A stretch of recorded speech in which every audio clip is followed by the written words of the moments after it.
बिस्मिल्लाहिर्रहमानिर्रहीम।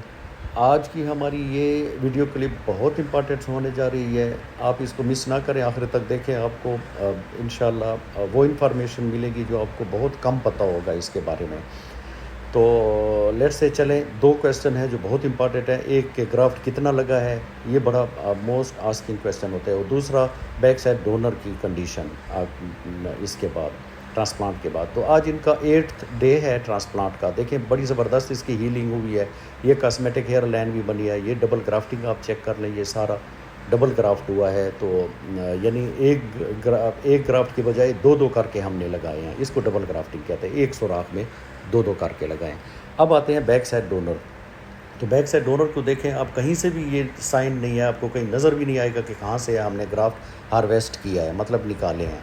तो अब शुरू से लेके यानी एक टेम्पोरल पीक से जो कलमे वाली जगह है, दूसरे कलमे वाली जगह तक आप चेक कर लें, कहीं भी आपको ये साइन नहीं मिलेंगे कि हमने ग्राफ्ट यहाँ से निकाला है। बल्कि इससे भी क्वेश्चन किया गया था कि आपको ग्राफ्ट कहाँ से निकाला गया है, ये तो बिल्कुल पीछे से पता ही नहीं चल रहा है। ये क्लाइंट हमें बता रहा था। अब आते हैं ग्राफ्ट की कितना लगा है। तो देखें, आपने दो क्वेश्चन करने हैं अक्सर जब भी आप काउंसलिंग करें। नंबर 1, आपने ग्राफ्ट की क्वालिटी पूछनी है कि एक बाल वाला ग्राफ्ट वो ज़्यादा निकालते हैं पंचिंग में, 2, 3, 4 तो 5 तक भी निकलते हैं एक ग्राफ्ट में। इसको कहते हैं यूनिट।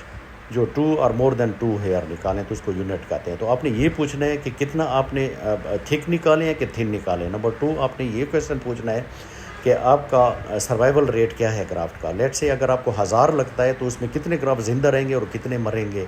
तो ये क्वेश्चन बहुत इंपॉर्टेंट है, ये आप लोगों ने पूछने चाहिए, ठीक है।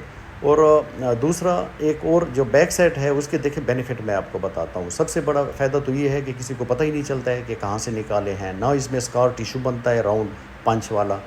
और जो बाद में देखें, बाद में इचिंग, बर्निंग या पेन सेंसेशन भी इसमें नहीं होती है, क्योंकि नर्व सप्लाई रीजनरेशन से स्कार टिश्यू में फिर यही चीज़ें भी किसी बाज़ क्लाइंट को आ जाती हैं, ये कॉम्प्लिकेशन। बाकी आप देखें हज और उम्रे में जाएं तो आप जब बाल छोटे करते हैं तो बिल्कुल यहाँ से आपको कहीं भी पता नहीं चलेगा। और आप स्टाइल बनाएं तो वो भी आप बाल छोटे करके हर किस्म का स्टाइल बनाएं, किसी को भी पता नहीं चलेगा।